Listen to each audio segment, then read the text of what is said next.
Hey everyone, welcome to another edition of Convention Tea. Convention Tea is where we talk about conventions we've gone to, and we covered one convention during Labor Day weekend, and that was Anime Impulse, and this is the second convention that we've covered on last weekend's Labor Day weekend. This is Gateway, and Jay the Greek, was there to cover it all.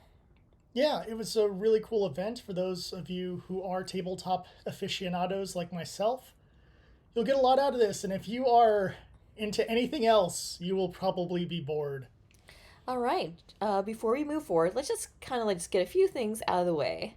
So, today's show is brought to you by Yemax Sweaters. Yemax Sweaters is my personal favorite place to shop for cardigans and also cozy clothing. Winter is coming, and this is a great place to stock up on some cardigans, sweaters, long line jackets, and so forth. And you too can save yourself a buck or two by using our discount code YEMAC-Dame Asdable to get 40% off your total purchase at yemacsweater.com.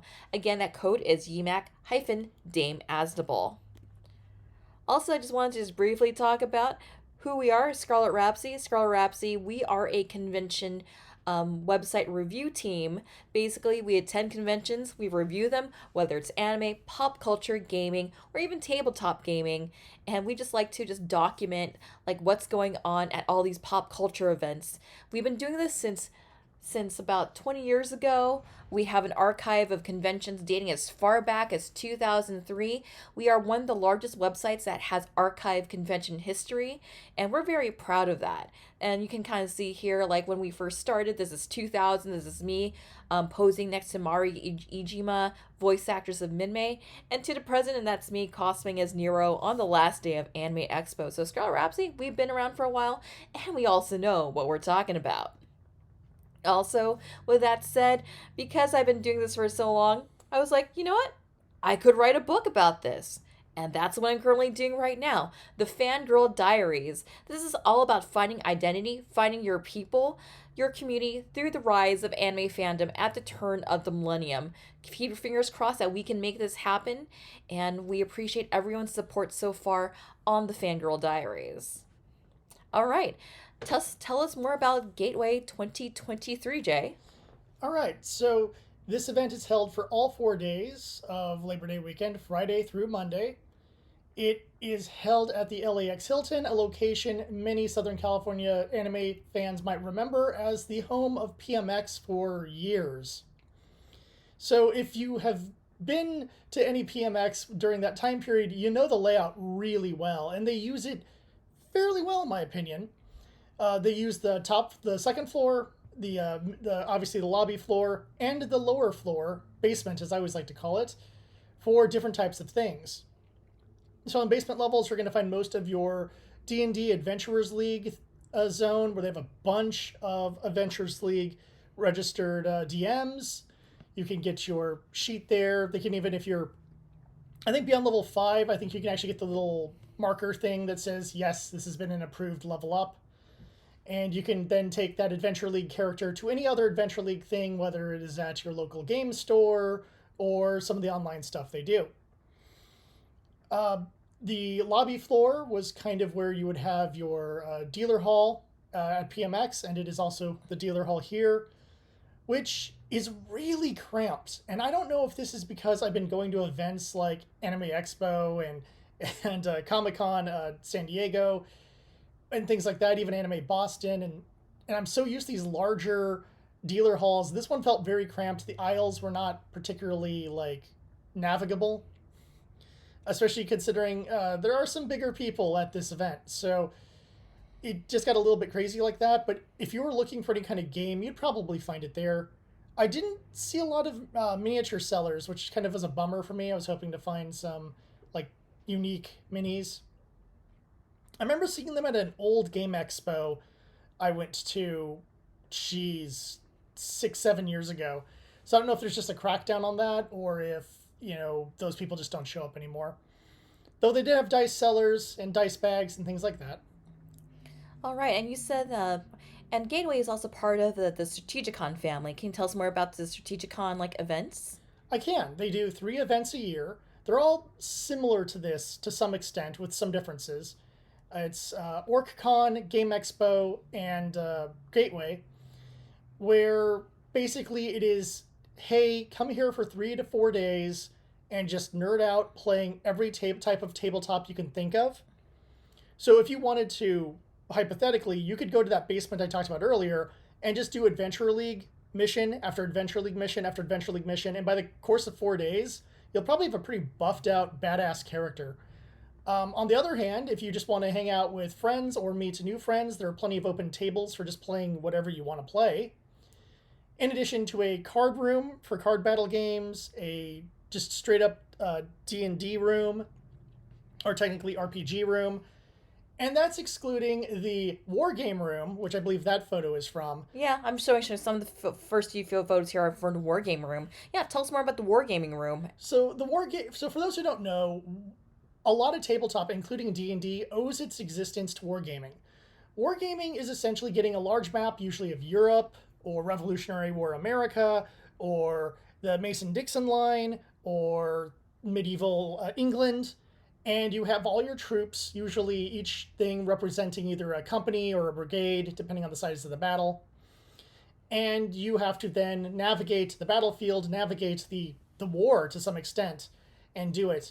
Some of the more famous ones from back in the day, of course, were Axis and Allies, and of course, I believe it was just called Civil War, or American Civil War, or something like that. And of course, I know there's a Napoleon one that was really popular back in the day as well. And so they had people setting these up. You have cards and dice. Think Risk, but in a much more, let's just focus on this border skirmish or this front of a specific war. And people are coming in there with their troops for their various sides, rolling dice. Everyone in the room was super friendly. I was taking photos and talking with people and just having kind of a good time with everyone, trying not to interrupt the games because I felt really bad if I ruined a game on accident. They're not as elaborate as, say, the miniatures games, which we'll get to, but a lot of fun. They had a whole pile of other games there, which I don't know if those are for sale or for just anyone to just play. So if you want to go and learn Axis and Allies, you can go and do that. Or if you want to play, I think they had Lincoln there, was the Civil War one they had.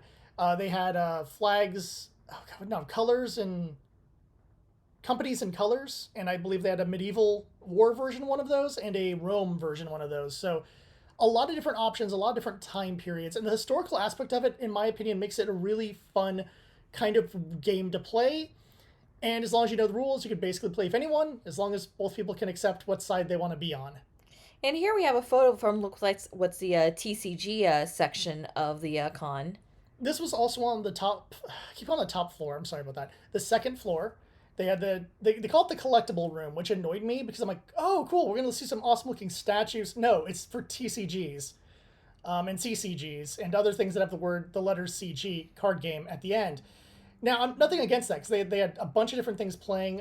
There was an indie game there called Grim something, which looked really fun. The creator of the game was there teaching people and playing with them, and I kind of wish I had been able to take time, but I really wanted to explore all the rooms. And it looked like a lot of fun, but in addition to that, they of course had Magic the Gathering. They had the Transformers card game, which I'm like, there's a Transformers card game? Paint me curious. And of course, Pokemon was there, and Yu-Gi-Oh! So you had all the anime games and the few of the American ones too. Overall, a pretty good space. And here's the thing is, I've been to a lot of cons where like the card room is like right next to the video games or whatever, and it's so noisy. And I'm like, how would you even play a game here?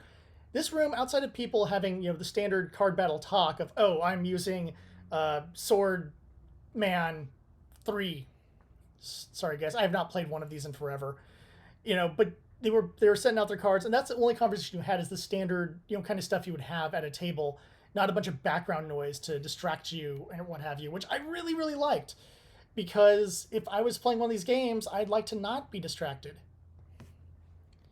Here we also have, like, on the same level, the Artemis gameplay. Can you tell us more about this? This is the coolest thing I've ever seen in my life, and I've seen some pretty cool things. General idea is you'd get 4 or 5 people together, and they all have their own computer console screen thing, and they're running different aspects of a starship. So one person's communications, One person is weapons. One person is engines. One person is the general captain person that needs to coordinate everybody. And it is the coolest thing. You get to see them like send their ship out and go, oh, we have a ping on our scanners at this direction. And so then the engineer needs to make sure the engines are working and the navigator needs to get them over there. And oh no, they're hostile. Well, hold on, let's send a hailing frequency. Let's see if we can talk them down. And the whole thing, like, if you wanted to ever play out like Star Trek, one of the more actiony oriented episodes, you got that. If you wanted to do just, a wing commander or even a Star Wars or whatever like that, this is basically that, non-licensed to any major series, but you can feel it is very Trek oriented in terms of everyone on the ship has a very specific task, which is how ships run in real life, which is what Roddenberry based it off of. And it's the coolest thing, and I'm like, man, I'm here solo. I wish I had a group of friends with me because this would be the coolest thing to do. Reminds me of Mission Space in a way. It is, if instead we got to blow stuff up instead of land on Mars. But it is very similar to that, where every person has their own buttons and thing to do. And it's so cool. Like, I feel like I'm not selling it well enough just talking about it. And the cool part is they even had chairs. These photos are taken from a chair in the back for people who just want to watch like the ship-to-ship battles. It's so cool. They do it at every single one of the Strategicon events. I don't know if they bring this game to other events, but it is super cool. The people running the game were super friendly. We chatted for a while, and like I can't. I'm solo, and I feel weird just being of some other random group. I'd like to be there with my friends, and just thinking about the game just puts a smile on my face. It is. Okay. What? Oh, there it is. That's the one I was talking about. Another That's one of the our one from the card table, games. from the Grim. Shoot. Yeah, that was the one I was talking about. That was the indie one that caught my eye. Yeah, the artwork looks pretty neat. Mm-hmm. His business card is literally done like a in-game card, which is just super clever. Yeah, this looks like this is more of the, I want to say, the tabletop room. Yeah, it might be. Hold on, I think that looks. It might be a wide shot of the miniatures room. Can't quite tell. But we can get to the miniatures room if. Yeah, I mean, you'd just like kind to. of like just show some vibes. You would say the convention was just had very light numbers. Well, here's the thing: is people are clustered in specific zones. You can navigate with no problem. Oh, also, despite the fact of like the numbers not being like an Anime Expo or something like that, there were tables with water for people to have water if they need water in the middle of their day. That's very nice. Yeah. It's nice to stay hydrated. It's nice to see cons, even smaller ones, still do that, because we've been to cons recently that did not. Yeah, like Anime Impulse that confiscated water bottles on day 2, even though they said water bottles were okay. Yeah, this place it wouldn't have mattered. They'd be like, bring your water bottle, bring your lunch. And here we have a couple like this library of just different like games looks like you can rent out and you can like just play with friends. The games library had, no lie, probably 200 plus games there, some of which I never heard of. And I felt bad because someone came in asking for, it was the tabletop version for Expanse. For anyone familiar with that Sci-Fi Channel TV series and book series. And the guy was like, he was like looking through a thing. He's like, we don't have the Expanse. I'm sorry. And I'm like, the 200 plus games here. The one time I'm in the room, someone comes in and asks for something they don't have. It was like my brain almost exploded. Going, how? With this whole pile of stuff, how do you not have this one thing? Because it seems like they have every game ever made there. So if you want to try something new, if you've always gone and said, I know there's a game based off of such and such, and I'd love to try it. In fact, last time I was there, I do lament not going to this room. I'm sure they had the Jaws game there. I would have loved to have tried that, because I was on the edge of buying the Jaws board game.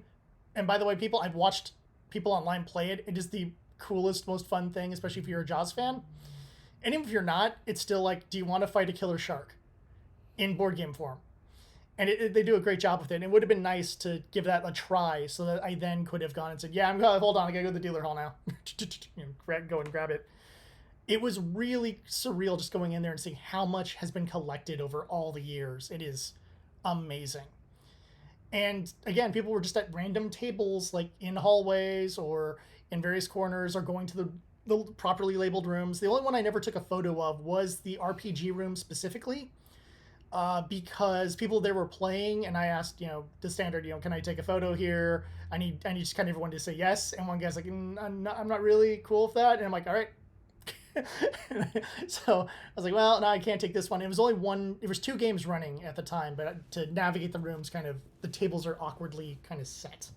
Yeah. So I didn't take a photo of that room, but you could literally go here, get a brand new game, go to the RPG room, go to the war game room, whatever, load out, and say, ooh, I really like this, Carcassonne thing. Maybe I should get into Carcassonne. Carcassonne is actually kind of fun. All right, let's just talk about some of the minis because some of these photos you sent me are pretty crazy. Every time I go to the miniature room, all I can think is, man, I will never have this, and I hate that. People set up their games for their minis with trees and buildings and hills and everything. And they had a whole setup with players running these games. So we had one table for BattleTech, which actually had one of the weaker looking maps, but I wonder if it's just the guy who wasn't there because the table was otherwise looked mostly empty. But they had games for Lord of the Rings, several Lord of the Rings ones set up. I guess that's very popular. They had a couple for Star Wars Legion, which is always fun to look at because you're just seeing all the classic robots and stormtroopers and clone guys and whatever all there. Tons of 40k. Obviously, 40k is beloved and is probably the most well known of these kind of games. And several games I'd never even heard of before while going through there. The coolest thing I think I saw there was just some of these boards that just were like 2 or 3, these big boards next to each other, this huge layout. And I'm like, how do you even play a game on that? Like, you'd have to have like super stretch arms or something in order to move your guys around. But God, some of these boards are so elaborate, and I felt like if I had been offered to run games at this con, and my two things I was thinking of if I did this was Call of Cthulhu, which RPG room, and BattleTech. And the problem with BattleTech is I'd be setting out like my one of my maps, and there'd be all these like fancy boards, and then my rinky dink maps set up for some Alpha Strike, and just being like, yeah, guys, I'm sorry. And I wonder if that's what the dude who was running the Alpha Strike game was like. It's just like, guys, I'm sorry, I got my rinky dink maps here, and all super fancy trees and everything set up, which God, I'd love to have. I just you don't need to know anything about these games. Just walk around and look at the craftsmanship of the modeling that everyone has done, and it'll kind of blow your mind. Yeah, this is pretty crazy just seeing like just all these things laid out here.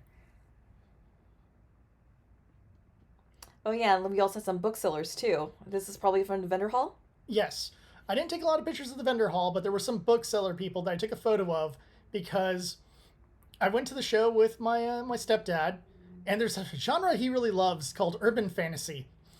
And so for the most part, he's like, oh, wow, look at those. Why don't yours look like that? You get that parent thing of like, oh, why don't I have a table like the miniature tables? I'm like, where am I going to put it? But I was looking around browsing at stuff, and he stumbled across this, and it's about werewolf cops.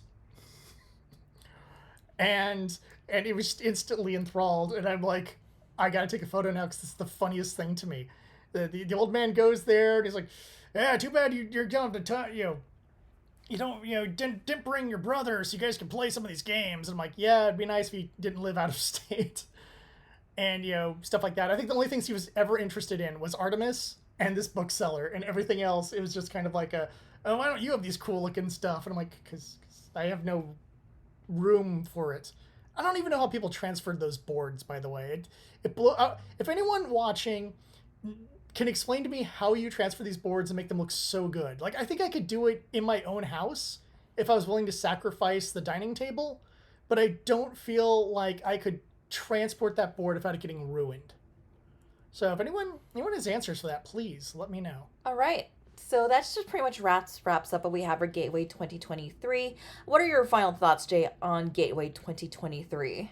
I loved this event. This is the kind of thing where I think next year or the next event they actually ask, hey, would you like to run a game? I'm going to probably say yes. And so if anyone wants to have me be their DM or their Bachal partner, I will be there for that. it's not the kind of con where you're like, oh, I can't wait to meet insert guests. The guests are like running games and interacting with the people there because they're trying to say, hey, this is the game I made, which is really cool. There's also LARPing, which I did not take a photo of because I just didn't want to interrupt them. and I got bugged. Why aren't you in there? I'm like, because I didn't bring my staff. But so much going on that, like, when you think of it, you're like 4 days of tabletop. I don't know, and you're like, trust me, if you're open minded enough, or you brought enough games, or you bring a couple friends, you're gonna find yourself like messing around in the LARP room, messing around with Adventures League, trying out new games, playing Artemis, doing a little bit of shopping. They also had a flea market area, but when we walked through it, there was like nothing there, so I probably was there at the wrong time to check out the flea market, which could have been kind of cool. Maybe that's where all my bespoke minis I want are located.